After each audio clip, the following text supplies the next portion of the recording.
Il n'y a pas de spécialiste du tout en intelligence artificielle au niveau de l'éducation. Il y a des pistes de recherche. C'est un domaine qui est en cours de construction. Donc en tant que tel, je me présente bien évidemment pas comme un spécialiste.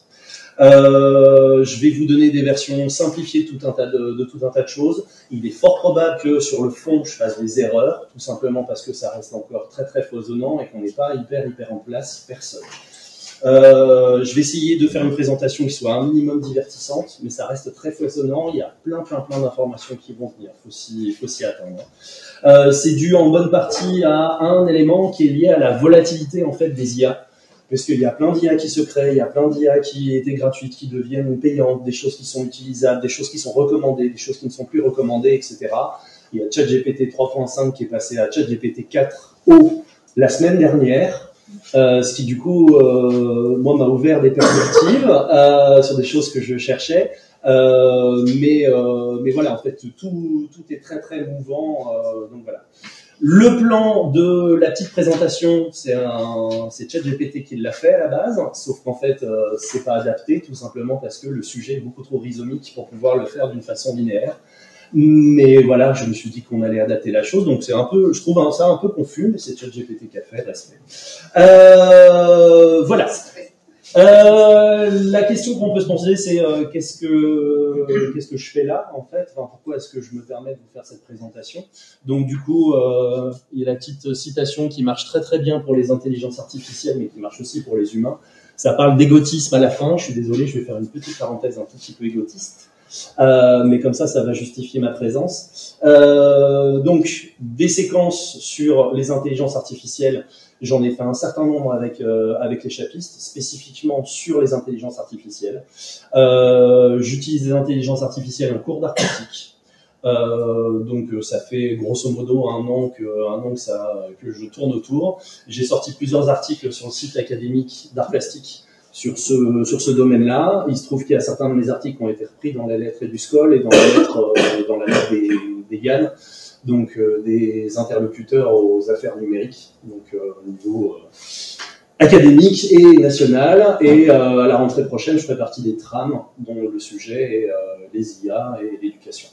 Donc voilà, je barbote un petit peu dans cet élément-là. Et puis je suis aussi dans le groupe de travail académique sur les intelligences artificielles.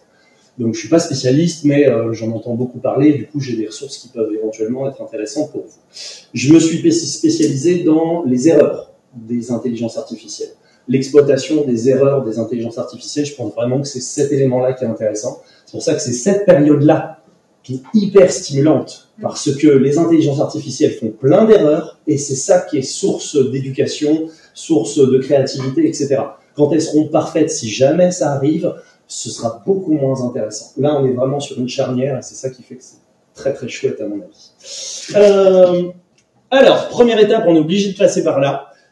Que sont les intelligences artificielles? Je vais faire un tout petit peu de partie historique. Je vais essayer d'aller assez vite. Je ne sais pas le niveau que vous avez par rapport à ces informations-là, etc. Mais potentiellement. Voilà, pour moi. Donc, il y a plusieurs types d'intelligence artificielle.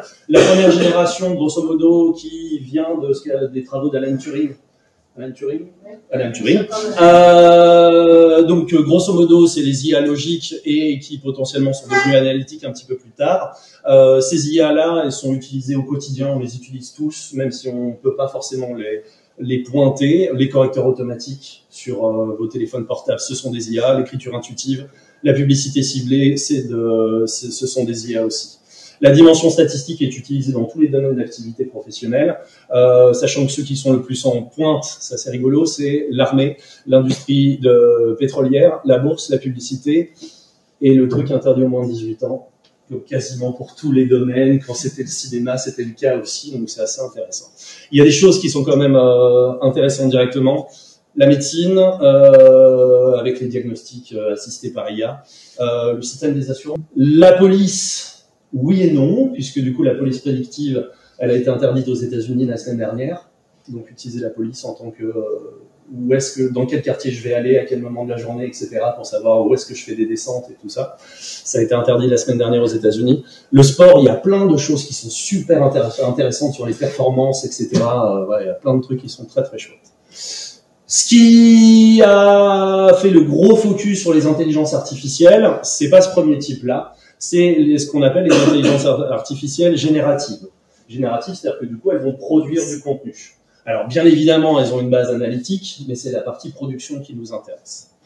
Donc, ChatGPT, dont on entend énormément parler, qui est une IA conversationnelle à la base, sachant que avec l'update de la semaine dernière, on est au-delà de la conversation. Je pourrais vous en reparler éventuellement. Le principe, c'est du coup, on a des entrées, on a des sorties.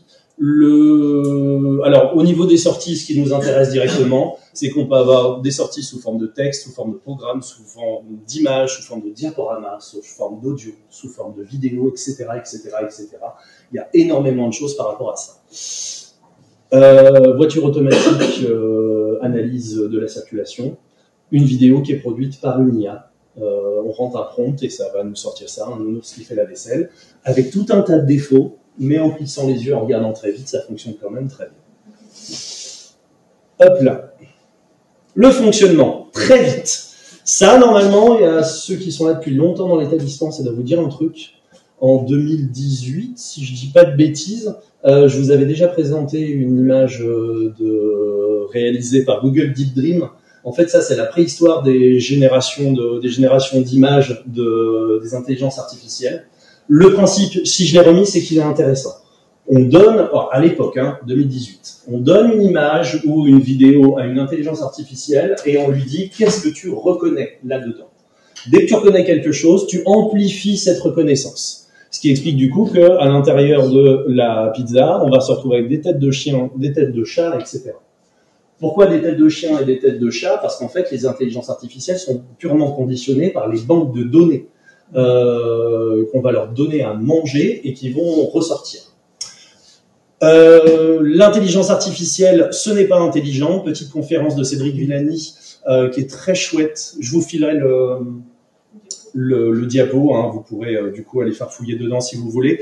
Si on a 2 secondes, on va revenir dessus. Le terme intelligence est très trompeur, parce qu'intelligence, ça fait référence au terme anglais, en fait. Intelligence, c'est les renseignements à la base, mais simplement, il y a une confusion, et on entretient la confusion, parce qu'il y a une espèce de fantasme à la métropolis de Frankenstein, le golem, de créer un être, de se prendre pour Dieu, de créer un être, etc.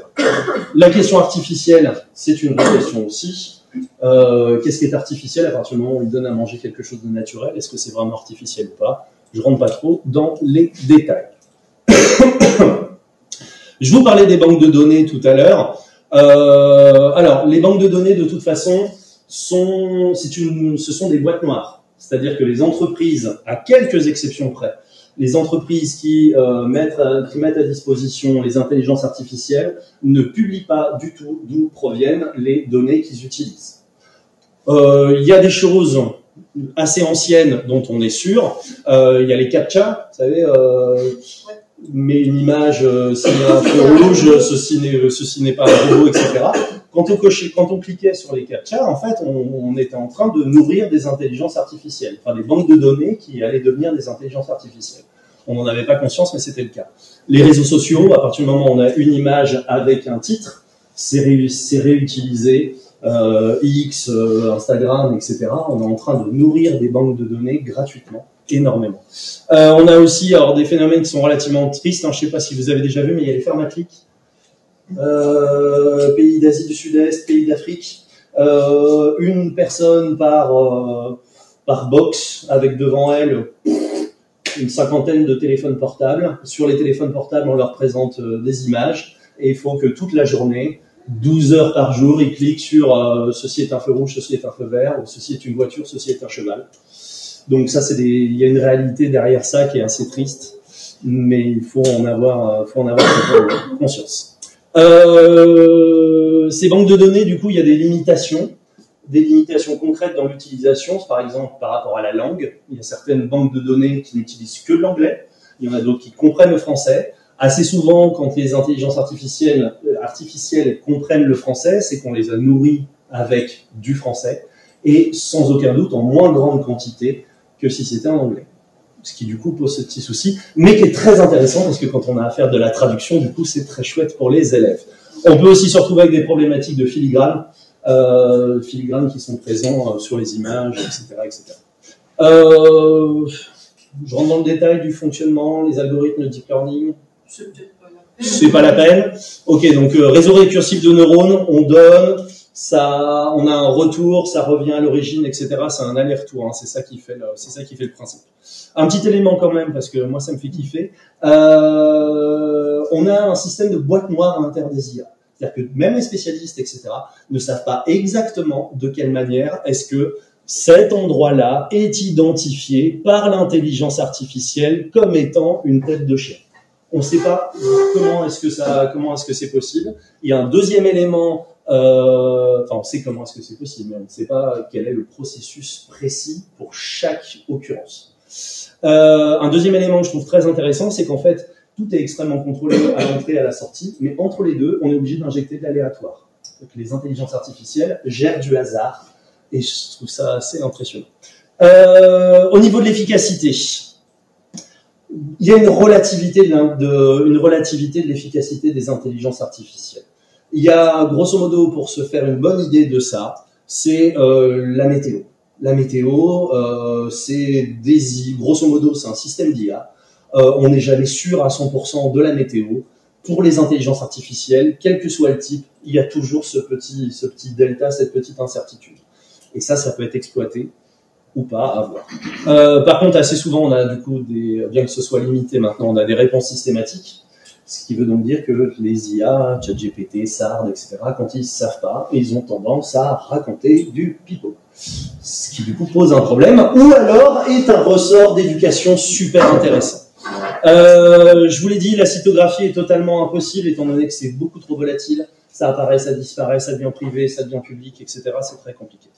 L'intérêt, comme ça, généralement, on est sur l'adaptabilité, la personnalisation et puis la rapidité. C'est ces trois éléments-là qui sont vraiment à mettre en avant au niveau des IA hors éducation, enfin d'une façon un petit peu plus générale. Alors, mon ChatGPT me l'a mis là, donc du coup on va l'utiliser là. Petite parenthèse sur le prompting. Donc, quand vous avez une intelligence artificielle en face de vous, il faut lui envoyer une requête. La requête, ça s'appelle un prompt. Donc texte que l'on rédige à destination de l'IA afin qu'elle produise un résultat qui réponde à une demande. On va avoir, donc grosso modo, il y a une stratégie particulière. Si on prompte comme ça, je voudrais une image de chien ou sors-moi un texte avec un chien qui court dans l'herbe. On va récupérer des choses qui sont extrêmement basiques et pas intéressantes du tout. Il y a des méthodes pour arriver à être beaucoup plus efficaces. Elles sont là, grosso modo. Il y a les deux, trois trucs principaux. Vous pourrez aller jeter un petit coup d'œil. On ne veut pas trop rentrer dans le détail. Si éventuellement ça vous fait très très peur, il faut quand même savoir qu'il y a une IA qui permet de générer des prompts. C'est-à-dire que du coup, tu lui fais une demande, voilà, tu lui fais une demande vraiment de maternelle, elle te sort le beau prompt, tu fais un copier-coller, tu le mets à l'endroit que tu voulais, et elle te sort, du coup, a priori, quelque chose de beaucoup plus précis. C'est très cool, hein, ça marche très très bien, voilà. J'ai pas fait avec les élèves, mais ça marche très bien. Donc, au présent, alors, problème, propriété multinationale, bien évidemment. Il y a des alternatives. Alors, j'ai eu Hugging Face, qui est français, qui est open source. C'est-à-dire que du coup, là, la boîte, il n'y a pas de boîte noire, la banque de données, tu sais d'où elle vient, etc. Et là, tu fais youpi. Moi, j'ai utilisé principalement Hugging Face. Il y a un mois, ils ont fait entrer Google et OpenAI dans le budget de l'entreprise. Donc voilà, bon, c'est un petit peu frustrant, mais n'empêche que c'est quand même très très chouette Hugging Face. Si vous voulez, je vous le montrerai un peu plus tard. La problématique des données entrantes et sortantes, donc du coup, droit de propriété industrielle ou intellectuelle, vous en avez entendu parler, je reviens pas dessus. Au niveau des sources et du plagiat, donc il y a le problème il y a le problème du deepfake. Il y a le problème de la RGPD, je vais vous en reparler dans un petit instant, j'ai un slide directement dessus. Donc l'impact environnemental, on peut passer à côté. Un data center, ça consomme énormément d'énergie. Une image IA, on considère que c'est à peu près 1000 charges de smartphone, donc c'est considérable. Ceci dit, il y a au moins 2 data centers dans le monde qui réutilisent la chaleur des ordinateurs pour pouvoir chauffer des quartiers de ville. Et là, tu fais, c'est chouette quand même. Réutiliser cette énergie-là, c'est quand même très chouette. Ceci dit, l'utilisation d'IA va permettre du coup la prédiction. La météo, c'est de la prédiction et du coup l'anticipation aussi. Au niveau social, alors on parle beaucoup de ça va me manger mon métier, etc. Vraisemblablement, on est plutôt sur ça va me manger ma tâche. C'est-à-dire que les IA vont venir remplacer certaines tâches et pas certains métiers complets. Bon, ça reste à débattre et je ne parle même pas de l'élément politique dans ce sens-là. Ceci dit, il est évoqué qu'on serait une espèce d'étape de taylorisation, mais pas physique, mais intellectuelle. Et là, pour le coup, on est directement en première ligne en tant qu'enseignant. Se pose aussi le problème de la création. Il y a l'histoire de la grève des scénaristes aux États-Unis, etc. Même si alors, il y a des biais dans la médiatisation de ces différents événements-là, parce qu'à la base, c'était pas contre les IA en tant que scénaristes. C'était en tant que les IA qui valident ou pas les projets cinématographiques en amont. Ce qui est pas du tout la même chose, mais ça a été simplifié comme ça. Alors, sur un plan politique, la problématique aussi, c'est on demande des réponses à une intelligence artificielle. Elle a des biais politiques. Elle est orientée politiquement en fonction de ce dont elle s'est nourrie. A priori, pas au niveau des algorithmes, mais ça reste quand même relativement obscur, donc on n'est pas tout à fait sûr. Potentiellement, cette orientation peut devenir une instrumentalisation, et puis après va se poser la question éventuellement du piratage, qui est un peu plus petit. Au niveau des perspectives. Donc, grosso modo, l'évolution de l'IA se fait par pic. D'accord ? Entre les deux, on a ce qu'on appelle les hivers de l'IA. Alors, il y a l'espèce de phénomène il faut faire des pauses dans l'IA parce que les IA vont trop vite, etc. J'ai entendu parler, qui a été relayé par Elon Musk, etc. Je sais pas si ça vous dit un truc. Ouais. En fait, c'était pas les IA vont trop vite. Il faut interdire les IA. C'est les IA qui ne fournissent pas leur banque de données doivent être arrêtées. C'est pas du tout la même chose, hein. Après, si on continue dans les perspectives, un truc qui m'amuse énormément, c'est l'auto-alimentation. C'est-à-dire qu'au bout d'un moment, il y aura tellement de données en fait sur Internet qui proviendront des IA que les IA vont se nourrir de ce qu'elles ont elles-mêmes produit.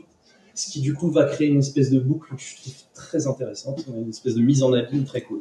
Avec l'espèce de mythe de la singularité, sachant qu'aujourd'hui on est sur des intelligences artificielles étroites, c'est-à-dire qu'elles ont une tâche, grosso modo. On essaye au maximum de s'approcher des intelligences artificielles générales, c'est-à-dire une IA qui est capable de faire plein de choses.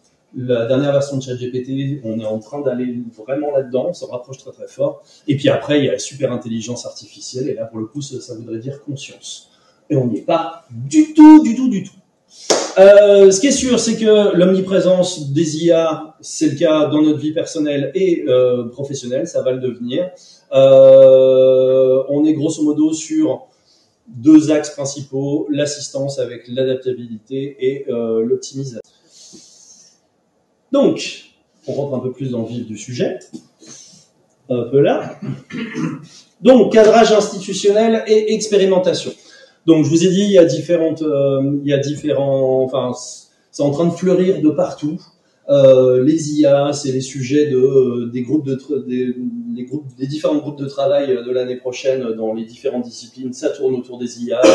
Les lettres et du SCOL sont sortis, ça fleurit de partout. C'est vraiment en train de devenir un truc très important. Je parle pas des communications politiques, du gouvernement, etc. Je parle vraiment dans l'éducation.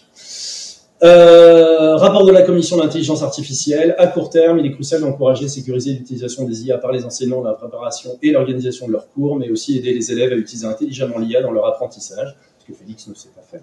À moyen terme, il est indispensable d'expérimenter, donc un truc, une intégration profonde de l'IA dans l'éducation en évaluant rigoureusement son apport, le matériel nécessaire et l'évolution des délais de nuit.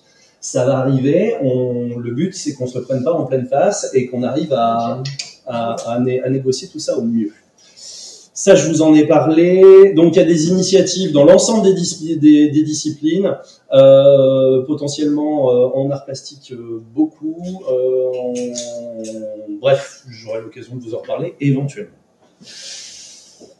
Des outils. Donc, au niveau national, le déploiement de MIA seconde, ça doit vous dire un truc. Lycée. Lycée seconde, donc du coup une intelligence artificielle fabriquée pour l'éducation nationale, enfin c'est un prestataire privé. Du coup expérimentation l'année prochaine et généralisation après. Il est déjà question que ça fasse la totalité du lycée et que très rapidement derrière on ait une IA plus seconde mais au collège aussi. Donc une IA exprès pour l'éducation nationale, exprès pour nous. Donc généralisation. Au niveau académique, alors il n'est pas improbable, c'est assez drôle, il n'est pas improbable que l'année prochaine, le rectorat déploie à l'intérieur de l'académie des licences TIM ChatGPT 4 avec DALL-E, voilà. Donc ce serait super, sauf qu'en fait, depuis que la semaine dernière, il est déjà sorti en public, donc je vois plus tellement l'intérêt de la chose, mais bon, il paraît que c'était super. Voilà. Il y a déjà des choses qui sont intéressantes et qui sont validées par les autorités académiques, donc Apps Education, Education Copilot, Magischool, c'est validé.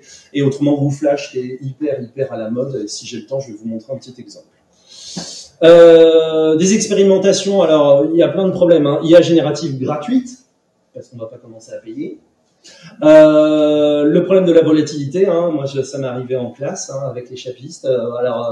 Ça fait 15 jours, 3 semaines qu'on utilise une IA, et puis un mardi matin, on y va, et puis là tu te mets dessus, non, en fait maintenant faut payer pour pouvoir continuer à travailler avec. Donc faut bricoler, c'est pas super évident. Si vous êtes intéressé par des IA utilisables en cours, à des fins de création, j'ai fait du coup un article avec un catalogue dessus. Ce qui est rigolo, c'est que l'article il a 6 mois, il y a déjà des choses qui sont caduques à l'intérieur. Mais ceci dit, si ça vous intéresse, cliquez, allez voir, vous allez voir, c'est tout simple, et les trucs sont très cool. On a un listing ici qui est beaucoup réutilisé depuis 2-3 mois. Et dans la lettre d'Eyan que j'ai reçue il y a 3 jours, j'ai regardé, c'est cette liste-là, je suis allé dessus pour aller jeter un coup d'œil. Il y a déjà des trucs qui sont caduques. Bon. Alors, en théorie, c'est bien.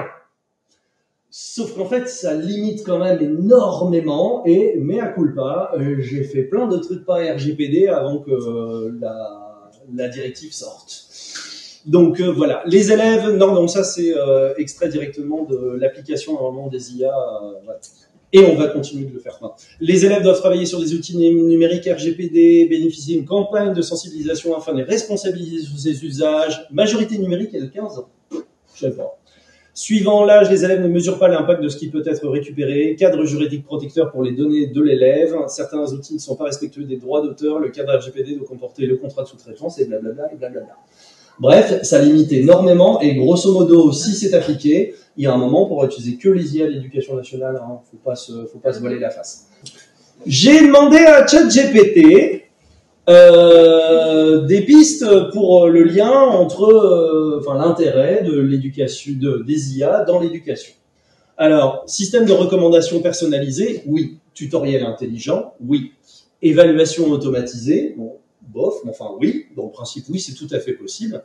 Analyse prédictive, oui, en particulier des gamins dont on soupçonne qu'ils aient un profil particulier, on rentre une copie, une suite de copies de l'élève en question, il est capable de faire un pseudo pré-bilan qui pourrait être un argument éventuellement qui met la puce à l'oreille quant à ses spécificités intellectuelles. Apprentissage adaptatif, oui. Mentorat virtuel, ce qui est assez rigolo, c'est que du coup, on est sur le problème des IA. Hein. Nous, on n'utiliserait pas mentorat, mais tutorat. Et voilà, c'est tout ce genre de petites erreurs qu'on rencontre très régulièrement, que Félix ne sait pas gérer. Formation des enseignants, bah oui, tout à fait. Collaboration en ligne, je vois pas trop le rapport avec les IA, mais enfin, pourquoi pas. Détection de la fraude académique. Alors ça, c'est du pipeau, on va en parler tout à l'heure. Adaptation du contenu, oui, énormément, et c'est ça qui est intéressant. Il y a une tentative d'établissement de compétences de professeurs, de tous les professeurs sur l'utilisation de l'IA raisonnée. Donc, le domaine n'est pas encore en place, que les autorités sont déjà en train de se dire, alors, les enseignants, il va falloir les évaluer sur ça et sur ça pour savoir s'ils maîtrisent les IA ou pas. Voilà, bon, ça existe. Moi, ce que je me dis après. Comment travailler avec les IA? Piste de recherche, alors je reviens là-dessus. En attendant une doctrine claire, un journaliste résume les choses, considérez l'outil comme source semi-fiable, une grande gueule qui font varante dans un bar avec 3 verres dans le nez. Elle prétend tout savoir, mais il faut vérifier l'ensemble de ses propos. C'est très proche de ça. C'est une bonne définition. C'est exactement ça, ouais. Alors, la situation de l'élève. Alors là, pour le coup, c'est ce que j'ai vu. Okay, ou du moins que des gens que je connais bien ont vu aussi. Des expériences pédagogiques, il y en a dans les lycées, il y en a dans le collège. C'est utilisé pas mal en termes de prévisualisation. On fait faire des brouillons avec ChatGPT. Enfin, on écrit quelque chose, on passe par ChatGPT. Surtout, c'est celui qui est beaucoup utilisé. On passe par ChatGPT, on récupère, on réécrit. En fait, l'étape d'ajustement, on va dire, entre les deux est gérée par une IA, ce qui en soi et apparemment marche plutôt pas mal. De la différenciation, ça je vous montrerai un petit peu plus tard. Alors apparemment, ça se fait dans le cadre de devoirs faits, ce qui du coup est plutôt intéressant. L'écriture collaborative, écrire des romans, des nouvelles, etc. En collaborant en fait avec une IA, c'est-à-dire fais-moi 3 propositions d'introduction dans mon histoire de cow-boy. Tu fais 3 propositions, le gamin choisit. Et ensuite, on continue comme ça et on avance petit à petit, ce qui du coup permet de faire des choses qui sont assez chouettes. Au niveau de l'occurrence, alors, je sais que dans l'établissement, il y a eu au moins 5 ou 6 occurrences de triche d'élèves qui nous ont roulé dans la farine. Okay, je sais pas qui c'est, je veux pas savoir qui c'est, le but n'est pas là. Ils ont eu grosso modo une note qui tourne aux alentours de 14 sur 20. Alors évidemment, c'est des travaux faits à la maison, hein. Je parle pas de fraude directe, etc. Puis c'est pas dans le cadre du brevet. Je sais pas. Tous azimuts. Ouais, tous azimuts. Ouais. C'est un travail qui était à faire à la maison et en fait ils ont pompé. Ouais, ils ont pas pompé. Ils ont rentré un prompt de 3 lignes et puis ça leur a sorti un texte. Ils ont fait un copier-coller, roulé même. Et ça a été corrigé par vos soins, ou nos soins, en règle générale. Et grosso modo, ils ont à peu près 14 sur 20. Certains sont contents du 14 sur 20. D'autres sont un peu embêtés parce qu'ils pensaient avoir une note formidable. D'autres, de toute façon, sont contents parce qu'ils pensaient que s'ils l'avaient fait eux-mêmes, ça aurait été une catastrophe. Bref, toujours est-il que ça existe. Il va falloir trouver un moyen de faire avec. Je vais en reparler. On a des détecteurs d'IA. C'est-à-dire, on rentre un texte dans une IA qui dit « Oui, ce texte a été fait par une IA ou pas ». Alors, il y a Lucide AI, qui est français, qui est pas mal mis en avant. Alors, Lucide AI, l'écrivez pas, ça vaut pas le coup, ça marche pas. On est au taquet. Je sais bien, mais faut pas, de toute façon, faut pas voir ça comme un obstacle, les IA. Faut voir ça vraiment comme une collaboration, et de toute façon, ça marche pas. Mais ça peut être ludique. Les détecteurs ne fonctionnent pas. Alors, de toute façon, c'est pas certifiant. Même Lucide AI, c'est pas certifiant. Ça certifie de toute façon pas que c'est fait par une IA ou pas une IA. Il y a un pourcentage et de toute façon. Pardon? C'est probablement fait. Ouais, mais ils se trompent tellement qu'en fait, on peut pas les utiliser. Il y en a 4 ou 5. J'ai essayé de les tester un petit peu, faire mumuse avec, et ils sont systématiquement dans les choux, ou alors ils font des réponses à la normande. Hein, donc, c'est vraiment pas intéressant. C'est pas comme ça qu'il va falloir, réfléchir. Un truc qui est super intéressant, c'est là pour le coup, ça m'a été ramené par des collègues du lycée. Toutes les lettres de motivation pour avoir des options, pour changer de lycée, pour aller pour faire Parcoursup, etc.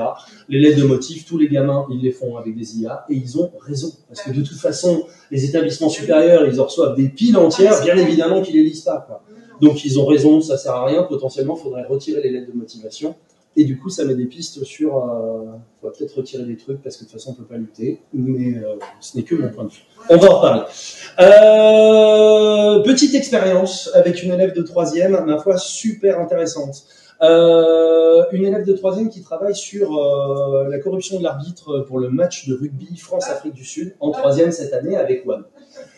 Il se trouve qu'il y a une histoire de caméra et d'IA qui aurait géré l'arbitrage, du moins en partie. Donc du coup, ok, on va bosser sur une IA. Elle rentre son prompt, super basique en anglais. Là, je l'ai retraduit en français, en tirant les fautes au sens inverse, et ça produit ça. Donc compliqué parce que c'est pas ce que j'ai demandé. Compliqué parce que il ressemble à rien. Hein, la taille des mains est quand même colossale. Compliqué parce que les billets ça fonctionne pas. Et puis compliqué aussi parce que le monsieur est extrêmement typé Afrique centrale. Oui, quand même. Et pour le coup, obligé d'expliquer que ça se fait en fonction de la banque de données et que du coup t'as ou tu n'as pas. Et si on prend cette image hors du contexte, on a quand même un Africain avec un tout seul. C'est pas une question d'arbitre là. Ça va dans le sens de clichés racistes sur la corruption, etc. Donc ça sent assez mauvais, mais ça a donné l'occasion à ce qu'on parle tous la classe ensemble de ça et des problématiques et de en quoi est-ce que c'est intéressant. Il y a des erreurs, on en parle derrière et là c'est intéressant en fait. Parce qu'on aborde le problème des IA, d'accord, mais on aborde le problème de la corruption, le problème des stéréotypes sur les Africains, etc. Donc c'est riche en fin de compte.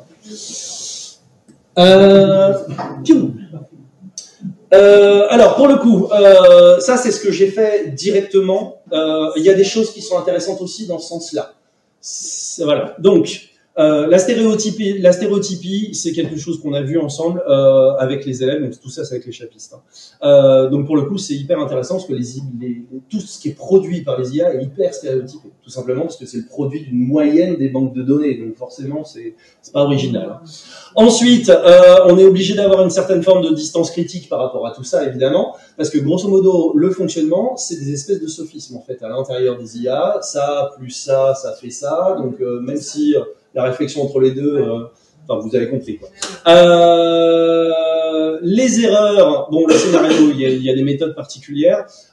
C'est super intéressant parce que du coup, les IA produisent des erreurs et ça permet d'être obligé de mettre l'élève à gérer les erreurs, à corriger les erreurs et à gérer ces erreurs-là. Ça veut donc dire qu'on est vraiment en train de détacher un maximum l'erreur de la faute. Tu t'es trompé, c'est pas grave, on est là, on corrige, on n'est pas là pour te mettre une croix blanche dans le dos ou autre parce que tu t'es trompé. Et c'est super intéressant, même aujourd'hui, les gamins, c'est des trucs qui leur font vraiment plaisir. Via un artiste qui s'appelle Grégory Chatonsky, qui est absolument génial, on a du coup pu passer sur le rapport intelligence-imagination avec les erreurs et se poser la question de la conscience. Et parler de comparer, essayer de comparer, est-ce qu'il y a une conscience dans les IA et parler du coup de la conscience animale, est-ce que mon chien comprend quand je lui parle, est-ce que mon chien a conscience de la mort, tout ce genre de choses. Ça a fait fumer le cerveau de Mélisse et du coup j'étais extrêmement fier. Elle me l'a dit, c'était drôle. Donc il faut vraiment prendre ça comme un principe du moins c'est mon optique, un principe de collaboration. C'est pas un outil, c'est une collaboration. C'est un cheval fougueux, les IA, on peut pas les contrôler, et c'est ça qui fait que c'est intéressant, en fait, hein. C'est pas un outil, même si, il faut avoir une tolérance vis-à-vis de lui, mais quand on voit le niveau de langue qu'on a quand on parle à ChatGPT, grosso modo, on lui parle comme un esclave, hein. C'est-à-dire qu'on le tutoie, on lui parle, on lui fait des phrases, on lui envoie pas juste des mots, on lui fait des phrases, on le tutoie, on lui donne des ordres, et quand on n'est pas content, on lui dit. Grosso modo, c'est une espèce d'esclave numérique. Et ça, c'est intéressant aussi. Les bases de données, j'en ai déjà parlé. Ce que je peux vous dire d'expérience, c'est que les compétences du coup disciplinaires ou du socle commun, elles sont parfaitement solubles dans le travail avec les IA. Ça marche, ça match tout de suite. T'as l'impression que ça a été fait pour, c'est pas le cas, mais il se trouve que ça match très très bien. Comment faire travailler les élèves avec les IA? Des pistes de recherche. Petite expérimentation d'un prof de SVT. Très cool, je trouve ça assez génial. Produit un tableau comparatif des œufs de poule, des œufs d'oie, des œufs d'autruche et des œufs de poney. Il fait la taille, petite à moyenne pour les œufs de poney. Hein. Le poids moyen, 200 grammes. Bon, la forme ovale, la coquille est plus fine. Par contre, la couleur de la coquille est variable. Faut se méfier. Et distance critique, et du coup, c'est très chouette. Alors, l'éducation par l'IA, des échos, des idées. Ah, j'ai oublié de faire un truc. C'est pas grave, je vais le faire tout de suite. La stéréotypie, donc EMC, ça marche assez bien. Distance critique, EMI, bon, il y a philo GPT, là on n'est pas directement, mais allez jeter un coup d'œil si vous avez 2 secondes, c'est super bien de parler avec Socrate. Même si c'est un Socrate de Wish, mais n'empêche que c'est très chouette quand même. Erreur, donc du coup, ce que je disais tout à l'heure, un PP de voir fait, ça peut être intéressant. Imagination, éducation musicale et histoire des arts, j'ai sorti des trucs. Beethoven, et on a fait, alors c'est pas tout à fait qu'il en a fait que 9. Il en a fait 9, il en a commencé une 10e avec des notes éparses, et du coup, on a chargé toutes ces notes éparses, ces sources d'inspiration et ses suiveurs à Beethoven dans une IA, et on lui a dit, écris la 10e partie de Beethoven. Alors, écoute, grosso modo, même pour être un spécialiste, ça sonne comme du Beethoven. Ça, c'est joué par un véritable orchestre. Okay. Tous les spécialistes s'accordent à dire que c'est de la daube.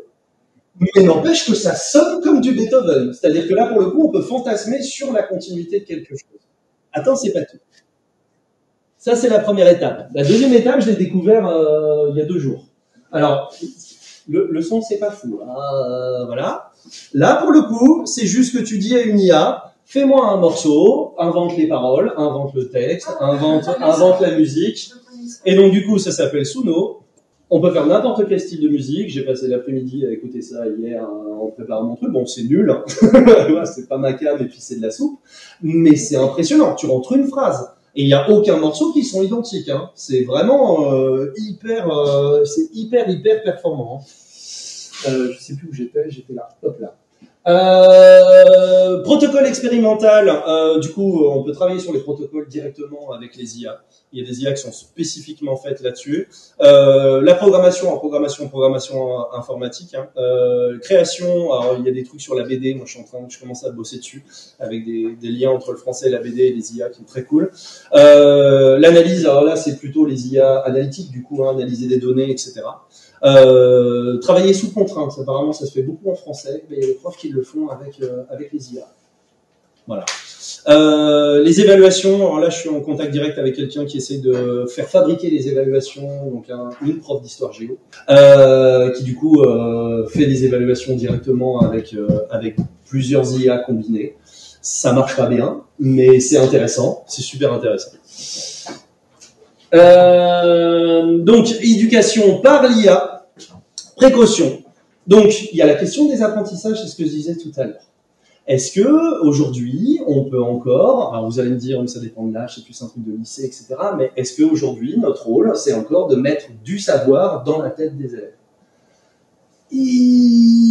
C'est pas si sûr. C'est pas si sûr. Voilà, j'en dirai pas plus, mais c'est pas si sûr. Du coup, est-ce que les devoirs à la maison, du coup, est-ce que les exercices à la maison, est-ce que c'est encore des choses qui sont vraiment bien pour les élèves qu'on a aujourd'hui ou pas? La question se pose. Du coup, va se poser derrière la question des évaluations, formatif, sommatif, hein, qui que quoi donc. La question des devoirs, c'est ce que je disais tout à l'heure, donc avec les problèmes de la pédagogie inversée, là pour le coup, ça squeeze le problème des IA à la maison pour les utiliser intelligemment en classe, ce qui potentiellement peut être intéressant. J'ai fait des expériences d'appréciation trimestrielle en tant que professeur principal, parce que je déteste écrire les appréciations trimestrielles. Je l'ai fait au dernier trimestre. Je vous en ai parlé d'ailleurs. Ça m'a pris un temps fou. J'ai récupéré du caca. Il a fallu que je réécrive tout. Je l'ai fait avec le nouveau ChatGPT hier après-midi. J'ai juste fait un essai et poum, ça m'a fait une appréciation qu'elle est super. J'ai rentré le bulletin, j'ai fait un copier-coller du bulletin, je l'ai rentré à ChatGPT 4o. Je lui ai dit, fais-moi en tant que professeur principal, fais-moi une appréciation générale bienveillante pour cet élève, sans nommer les différentes disciplines, une vraie synthèse en fait. Et il m'a fait un truc qui franchement tient le coup. Donc je pense que je vais le tester un petit peu plus d'ici la fin. Voilà. Alors de toute façon, c'est pas que une histoire de flemme, hein, parce qu'il y a un moment, t'es obligé de passer derrière, de tout corriger, de tout reprendre, etc. Hein. On est d'accord. Hein. Par contre, ça te fait gagner un temps fou, et puis voilà. Donc, automatisation de la personnalisation, donc la différenciation. Alors, ça marche très très bien en fonction des profils des élèves. Il y a certaines IA qui sont faites exprès pour, on peut en reparler. Analyse, remédiation. Ça permet, au lieu de faire forcément de la personnalisation, mais au moins de faire du clustering. Ce qui peut être intéressant, regrouper les gamins par affinité. Au lieu de faire la différenciation individuelle, tu fais ça par cluster, par groupe de gosses. Ce qui du coup peut être intéressant par rapport au machin de la rentrée. Là, voilà, c'est ça. Le tutorat. Il paraît que du coup les gamins adorent parler avec le ChatGPT et le maltraiter, hein, ce petit esclave, et donc du coup on appelle ça de l'interactivité avec le chatbot. Je trouve ça assez intéressant en tant que tel. L'apprentissage par renforcement, il le fait automatiquement. Je vais vous montrer, il faut que je me dépêche. Les outils d'apprentissage, méthodologie, carte mentale résumée, il y a des trucs qui le font automatiquement, révision, évaluation adaptée, etc. Je vais revenir dessus. Alors, ça plaît beaucoup. Tu rentres un PDF dans une IA sur pdf.ai, il te sort des questions et il te fait de la différenciation. Tu fais le gamin, il est daltonien, tu lui files une image, il retraduit le truc. Il te fait des résumés, il te produit des questions automatiquement. Ça marche pas à 100%, mais n'empêche que ça marche. EduAid, gérer la conception et la planification des cours, ça c'est directement pour nous en fait. Ça a été fait pour les profs. Tu sais, quand t'as toujours ta planification de ta programmation de début d'année, et puis t'as une sortie, t'as deux sorties, t'as tout qui te décale, ça va pas rentrer dans l'année, etc. Et en fait, il réfléchit à ta place pour savoir qu'est-ce que tu peux faire sauter, qu'est-ce que tu fais pas sauter, qu'est-ce que tu décales, comment tu fais. Et c'est plutôt pratique. Ça marche pas trop mal. Là, on a une liste. Alors, vous irez voir si ça vous intéresse. Hein, on a 2 listes. Je finirai par un truc qui est très très à la mode, qui du coup s'appelle WooFlash. Et alors, je vais là. C'est une IA, c'est gratuit. Hop là. Donc, on tape WooFlash. Coucou WooFlash. Ok. Je veux créer un nouveau cours. Je viens ici, je me mets en adaptatif, j'irai avec une IA parce qu'il faut pas rigoler quand même. Voilà. Et il se trouve que je voudrais des questions sur ça. Ok, je copie l'adresse, CTRL-C, je viens ici, je fais YouTube, je rentre l'adresse, je prends le truc le plus spectaculaire, hein. Enfin que je trouve le plus spectaculaire. Je fais Continue. Alors, faut attendre un petit peu. Est-ce que vous voulez des questions à choix multiples, des questions ouvertes ou des flashcards? On va faire simple. Hein, on peut choisir le nom de machin, generate content. Là, il bosse, il va nous sortir des questions à partir de la vidéo. Il comprend la vidéo, il est capable de la résumer, il fait les questions, il fait le petit questionnaire. Il faut vérifier. Non, alors, il faut vérifier parce que c'est pas du 100%. C'est pas du 100%. De toute façon, le voilà. Voilà. Donc il faut vérifier, ça c'est son truc, et puis après on le met sous forme de questions, on peut le distribuer, oui parce que là c'est pas des questions, du coup il y a les réponses qui sont avec, on le met juste sous forme de questionnaire et on peut le donner aux élèves. Cool quoi. Si on a tout vérifié, il fait le truc à ta place, la partie tu tapais tout et ouais. Alors c'est toujours laborieux dans la partie numérique, ça veut tout avoir à taper. C'est la saisie. Ah bah ouais non, puis là, qui est pour le ouais non mais puis non, une vidéo, c'est faut que tu fasses un résumé, après machin, en fonction de tes objectifs, truc. C'est chaud quand même. Hein. Ouais, c'est ça te fait gagner énormément de temps. Le but encore une fois, ça peut pas nous remplacer. Mais par contre, collaborer avec ça, c'est super bien pour nous et potentiellement, c'est vachement bien pour les gamins aussi, parce qu'à partir du moment où on met de l'interactivité, on va mettre davantage d'engagement de la part des gamins et potentiellement une meilleure mémorisation. Donc voilà. Il est quelle heure? Il est 53. Je suis content.